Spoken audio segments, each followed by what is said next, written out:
안녕하십니까, 이재필입니다. 일요일은 시황에 대해서 올려드리는 날이죠. 일단 간략하게 미국 시장부터 좀 짚어보고 넘어가도록 하겠습니다. 미국 시장은 괜찮은 모습이었어요. 다우는 살짝 빠졌죠. 0.15% 정도 하락. 그 다음에 S&P 500은 0.04% 정도 하락. S&P 500은 보합이었죠. 나스닥 같은 경우는 플러스 0.12% 정도. 자, 그러니까 조금 혼조권인 상태였는데 나스닥 시장은 계속해서 강세를 이어가는 모습이었습니다. 자, 이 나스닥 시장을 보면 참 부럽죠. 계속해서 강한 모습이 나오고 있습니다. 자, 요거는 또 엔비디아가 또 이런 모습이었죠. 야, 이게 작아서 잘 안 보여요. 작아서 잘 안 보이는데 이거 분차트로 보면 좀 보일래나? 분차트도 아직까지 잘 안 보이네요. 자, 이 엔비디아가 그런 모습이었습니다. 처음에 장 초반에는 조금 좀 이렇게 조금 헤매다가 나중에 또 오후장 들어서 힘을 내주는 모습이었는데요. 자, 이거 지금 이 애플하고 엔비디아하고 마이크로소프트하고 이 세 개 기업이 계속 시가총액 1위를 놓고 계속 다툼을 막 하고 있습니다. 자, 그래서 이 엔비디아가 이렇게 전에 옛날에는 삼성전자하고도 견줄 수 없는 그 정도로 작은 기업이었었는데요. 참 시대의 변화가 무섭다라는 거, 그런 걸 다시 한번 엔비디아가 느끼게 해줍니다. 자, 지금 이 엔비디아나 마이크로소프트나 그 다음에 애플이나 AI하고 관련되는 어떤 좋은 재료가 있으면 거기서 뜨는 거예요. 그러니까 시장은 AI하고 관련되느냐, AI하고 관련되지 않느냐, 거기에 따라서 수익률이 천차만별로 달라진다라는 얘기입니다. 그리고 또 하나 이렇게도 볼 수 있어요. 미국하고 미국 외 지역. 자, 보시다시피 나스닥 시장 이렇게 계속 사상 최고치 계속 갱신하면서 가고 있는데요. 우리나라 시장은 다들 아실 거고 조금 전고점에 막혀서 어떤 움직임도 안 보이고 있는데 유럽 같은 경우는 또 고생을 좀 시킵니다. 자, 독일 보시게 되면 지난주 금요일 날 끝난 장이 한 1.4% 정도 하락했죠. 그리고 그 전날도 마찬가지 1.9% 정도 하락했고 두들겨 맞는 속도가 장난이 아니에요. 유로스톡스 50 지수도 마찬가지입니다. 자, 보시면 이틀 연속 이렇게 두들겨 맞았어요. 요거는 프랑스 쪽에서 조금 좀 불확실성이 좀 생기는 모습이죠. EU 의회에 선거가 있었는데 거기서 극우 세력들이 득세했습니다. 그러니까 이 마크롱이 도박을 한 거죠. 그냥 좀 가만히 있으면 될 텐데. 의회 해산하고 조기 청선을 실시한다 이런 얘기를 했어요. 거기서 이쪽 이 극우 연합들 이런 쪽 말고 지금 뭐든지 극자 들어가는 거 이런 건 좀 문제죠. 보면 우리나라 같은 경우도 극우든 극좌든 극자 들어가는 이런 집단들이 조금 문제입니다. 자, 근데 좌파 연합에서 이 마크롱 쪽으로 조금 이렇게 붙으려는 그런 세력들이 좀 있을 줄 알았는데 그게 안 됐죠. 마크롱이 머리 잘못 굴린 것 같습니다. 그러다 보니까 이 유럽 쪽들 이 유럽이 좀 보면 경제 사정도 미국보다 안 좋잖아요. 미국보다 안 좋고 이 정치적으로 좀 불확실하다 보니까 요거는 유로화의 약세 요런 걸로 연결되고 그러니까 달러는 강해지는 거죠. 달러가 강해지고 그렇게 되니까 저 미국 채권을 살려는 그런 움직임들이 많고, 자, 이쪽 유럽 쪽이 불안하다 보니까 유럽 쪽에 있는 채권 팔아서 미국 국채로 들어가는 거죠. 그런 과정에서 달러 강세도 나오고 그러는데 그런 것들 때문에 일단 유럽은 지금 조금 어려운 모습입니다.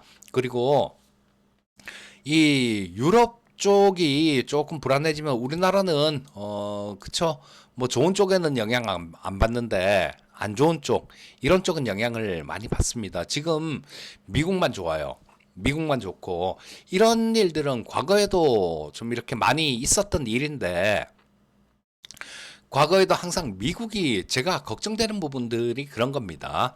미국이 긴축을 강하게 했을 때, 금리를 강하게 끌어올렸을 때, 그때는 미국에서부터 문제가 터져 나와서 전 세계가 고생하는 경우도 있었고요. 미국은 멀쩡한데 미국 외 지역에서 문제가 터질 때도 있었습니다. 미국 외 지역에서 터진 거는 대표적인 게 90년대 중반에 미국에서 금리를 막 강하게 올리고 그게 태국 같은 동남아시아 뭐 IMF 외환위기로 와서 쭉 돌아서 대한민국까지 와서 IMF 구제금융을 받았던 그런 사건들이 있었는데 그런 게 대표적인 거죠. 그 미국에서부터 터져 나온 거는 2008년도 서프라임 모기노 사태 이런 게 대표적이었고요. 하여튼 지금까지는 미국이 이렇게 긴축을 급격하게 하고 후유증이 없었던 적은 없어요. 그 부분은 좀 걱정되는 부분입니다. 저는. 이번에도 지금 조짐을 보면 유럽 쪽도 조금 미치미치한 것 같고요. 뭐 이 신흥국 쪽들 대체로 좀 어려워지는 것 같은데 미국은 괜찮고 다른 쪽이 안 좋은 그런 형태로 나타날 가능성도 있습니다. 자, 그런데 뭐 이런 것들은 좀 뭐랄까 좀 큰 틀에서의 시장 이런 것들을 보는 거고 아직까지 큰 틀에서의 시장은 좀 괜찮다. 아직까지는 뭐 버틸만하다. 이렇게 봐야 될 것 같은 게요. 나스닥이 지금 최근 신고가를 갱신을 하고 있어요. 그렇다면 미국이 조금 조정받는 구간에서 우리나라 좀 이렇게 세게 두들겨 맞고 그런 일들이 있을 텐데 일단 아직은 나스닥이 좀 버티고 있고요. 물론 뭐 우리나라 같은 경우 이런 조정을 얘기하는 거 아닙니다. 제가 조정 얘기를 하는 거는 이렇게 뭐 조금 이렇게 좀 빠졌다가 다시 올라오고 뭐 이런 조정을 얘기하는 게 아니라 추세적인 걸 얘기하는 거예요. 좀 이 큰 틀에서 말씀드린 거는 저 아직까지는 이 추세 자체가 뭐 붕괴가 이탈하거나 붕괴가 되거나 그럴 것 같지는 않지만 이런 부분들도 올해 하반기 정도 되면 조금 좀 신경을 써야 되지 않나 싶은 생각이 들고요. 왜냐하면 이런 거예요. 미국이 저는 9월달 정도에 금리를 인하한다라고 봅니다. 그리고 여러 가지로 저 미국 대선 전까지는 어떻게든 붙잡아 놓으려고 하겠지만 그리고 붙잡아 놓을 수 있을 겁니다. 하지만 우리나라를 비롯한 신흥국들 같은 경우는 그 전부터 좀 고생을 시킬 가능성이 있죠. 그래서 저는 일단 지금도 많이 신경을 써서 보고 있어요, 이 시장에 대해서. 하지만 뭐 한 아직까지는 뭐 조금 봐가면서 할 수 있는 그런 여유가 있을 거고 올해 그러니까 여름 지나고 나면 뭐 선선한 바람 불기 시작하면 그때부터는 조금 좀 시장에 대해서 좀 더 신경을 써야 되는 거 아닌가 싶은 생각이 들고요. 그래서 전체적으로 미국 시장은 좋은데 미국 외 시장은 좀 어려운 상황입니다. 자, 그리고 우리나라 시장도 한번 볼게요. 코스피 시장 보시게 되면 지금 여기 정고점 여기서 좀 막혀 있는 상황이죠. 여기 올해 3월 달에 한번 찍었고 5월 달에 한번 찍었고 지금 한번 찍고 있는데 이거 좀 시원하게 돌파가 나와줘야 되는데 그런 모습이 아니에요. 지금 시장이 되게 좀 어렵고 그런 게 저 목요일 금요일 이틀 동안 삼성전자가 상당히 좀 강했죠. 삼성전자가 강했는데 지수 자체는 자 여기서도 목요일 날도 마찬가지 플러스가 나긴 났지만 좀 윗꼬리 달고 음선이 났죠. 그리고 금요일도 마찬가지 뭐 십자선을 그렸지만 조금 음선입니다. 그 과정에서 나온 게 아침에는 좀 다들 좀 많이 올라 시작했는데 종목별로 다들 밀린다는 거예요. 다들 밀리고 삼성전자만 강하게 올라오는 모습이 나타난다라는 겁니다.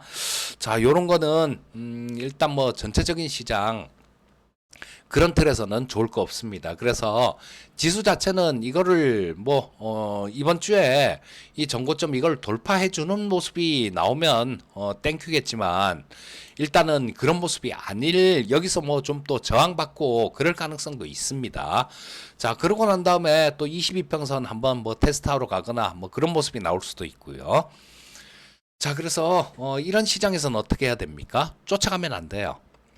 뭐 어떤 시장이든 마찬가지입니다. 야, 저거 가나보다 하고 쫓아가 보면 별로 실익은 없어요. 특히 이런 시장에서는 더 쫓아다니면 안 되고요. 자, 뭐 지금 투자할 만한 부분들이 그렇게 뭐 강하게 지금 모멘텀도 조금 부재한 구간이죠. 왜냐하면 실적 발표도 거의 다 마무리됐고, 그 다음에 뭐 차월 실적이 나오려면 7월 달은 돼야 되겠죠. 그리고 연준 통화정책 회의도 끝났고, 그러니까 이럴 때는 어떤 뭐 저 정책들 나오는 것들, 뉴스 나오는 것들, 요런 것들에 시장 좀 민감하게 이렇게 반응할 수 있으니까요. 그거는 알 수가 없습니다. 기자분들은 알 수 있겠죠. 뭐 어떤 기자, 그걸 직접 쓰는 기자분들. 자, 근데 일반인들, 개인 투자자들은 알 수가 없어요. 자, 그래서 좀 확률 높은 부분들 이런 쪽에 좀 투자를 할 그런 투자 아이디어를 좀 찾아본다라면 그런 건 있을 수 있을 것 같아요. 지금 우리 원전 체코 원전 30조짜리 그거 지금 7월 달에 결정 난다 그러죠. 근데 여기서 제가 현 정부에도 좀 못마땅한 게 그런 겁니다. 아니 저 프랑스 같은 경우는 지금 프랑스하고 우리하고 2파전이잖아요. 체코 날아가서 마크롱이 막 이리저리 막 하고 있는데 지금 그 저 중앙아시아 방문하는 것보다는 체코 방문해서 그런 거 세일즈를 해야 될 때 아닌가 싶은 생각이 드는데요. 일단 뭐 중앙아시아가 있는데, 자, 그 부분도 뭐 뭔가 뭐 일이 있으니까 갔겠죠. 하지만 여기서 그런 부분들이 좀 전에 말씀드렸죠. 프랑스 내부적으로 정치 상황이 조금 혼란스럽습니다. 마크롱이 마크롱 인기가 굉장히 없다 그러죠. 뭐 각국별로 거의 대부분의 나라가, 우리나라도 그렇지만 대부분의 나라가 현직 최고 수반에 그 인기가 없나 봅니다. 미국 뭐 바이든 마찬가지, 그 다음에 일본도 마찬가지고 프랑스, 우리나라도 마찬가지죠. 자, 근데 그 프랑스가 조금 내부적으로 좀 시끄럽다고 말씀드렸잖아요. 근데 체코 원전이 프랑스하고 우리나라하고 2파전입니다. 그러면 이게 7월 달에 결정이 날 텐데, 자, 그러면 이 프랑스의 정치적으로 조금 혼란스러운 그런 과정이 나온다라면 어쩌면 그냥 조용할 때보다는 이 체코 원전 관련되는 부분에 대해서 우리가 수주할 가능성이 좀 더 높아졌지 않겠습니까? 그래서 지금 이 두산 에너빌리티 같은 종목이요. 이것도 제가 제 유튜브 채널에 여기 종목이 올려드린 종목이죠. 17,000원 살짝 넘었을 때 이때 어디서 올려드렸던 것 같아요. 이날 올려드렸었네요. 제가 수요일날 올려드리니까. 이날 종가가 17,350원. 이때 올려드렸는데 꽤 많이 올랐죠. 우리도 마찬가지 지금 이토마토 생방송방에서도 그렇게 했습니다. 이거 매수해서 뭐 이거 제가 올렸을 때 이 가격보다는 좀 싸게 샀죠. 조금 더 싸게 사서 이날 반 팔았어요. 그리고 지금 제가 고민을 좀 했었습니다. 이거를 마저 다 팔고 가느냐 아니면 그냥 들고 가느냐, 이걸 고민을 조금 했었는데, 자, 그리고 또 뭐 채워 넣을 수도 있는, 저 위에서 여기서 팔았으니까 반 여기서 팔았습니다. 나머지 반은 채워 넣을까 말까 아니면 저 마저 그냥 털고 갈까, 정치 상황들 이런 것들 봐가면서 원전 그 체코 원전 관련되는 내용들 좀 봐가면서 하려고 지금 절반만 정리한 상태에서 뭐 잔고 중에 있는데요.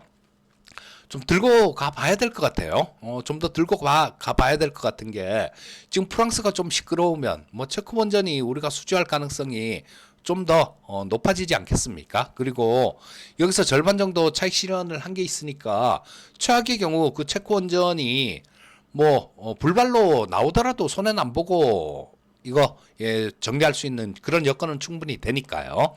그리고 또 그게 성공한다라면 좀 탄력 있는 그런 모습도 나올 수 있죠.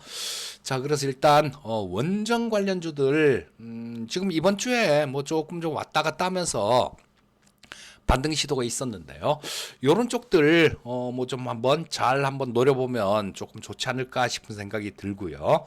그 외에는 삼성전자 같은 종목들은 그쵸. 여기서 TV 방송 나가서 그런 말씀 드렸습니다. 모든 악재가 다 반영된 가격이 삼성전자의 지금 가격입니다라는 말씀을 드렸는데요. 이런 것들 뭐 조금 좀 한번 좀 긴 관점이다라면 충분히 노려보실 수 있을 것 같고, 이건 삼성전자 같은 경우는 저는 10만 원 넘어간다라고 봅니다. 10만 원 훌쩍 넘어간다라고 보니까 이 삼성전자 같은 종목들은 조금 큰 종목 좋아하시는 분들, 뭐 그렇게 아주 큰 수익이 아니더라도 은행 금리보다는 훨씬 크죠. 은행에도 돈 넣어놓는데 그럼 못 살 이유는 없는 거죠.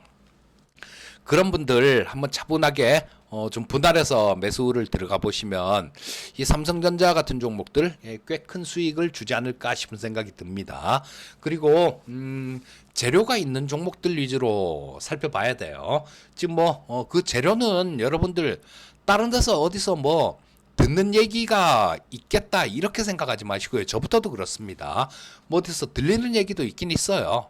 들리는 얘기도 있긴 있지만 제가 훨씬 더 크게 주식에서 아이디어 얻는 거는, 저는 매일 그 장 끝나면요. 한두 시간 정도, 두세 시간 정도, 다 합치면 한 두세 시간 되겠네요. 수급 정리하고 뭐 하고 그러면서 아침에 하고 장 끝나고 하고 또 한 가지 하는 일이 뉴스를 다 살펴봅니다. 뉴스 다 살펴보면 거기서 굉장히 좋은 투자 아이디어가 나올 때가 많아요. 그러니까 그렇게 우리 시청자님들도 좀 그렇게 조금 부지런해야지 돈 벌 수 있습니다. 그러니까 조금 더 그 뉴스 플러라든가 뉴스 같은 것들, 이런 것들 좀 잘 살펴보시면 도움이 많이 되실 거예요. 그리고 오늘은 말씀드린 거 그 원전하고 관련되는 이런 부분들 말씀드렸고, 시장은 이번 주 월요일, 그러니까 내일 바로 좀 치고 올라가 줘야 돼요. 근데 바로 웬거 바로 치고 올라가겠나 싶은 생각이 드니까 전체 시장에 대해서는 공격적인 매매는 자제하시고, 현금이 있으신 분들 같은 경우는 조금 지켜보면 좀 더 좋은 그런 매수 기회가 올 수도 있을 겁니다. 자, 오늘은 여기까지 하겠습니다. 수고 많으셨고요. 다음에 또 뵙겠습니다. 감사합니다.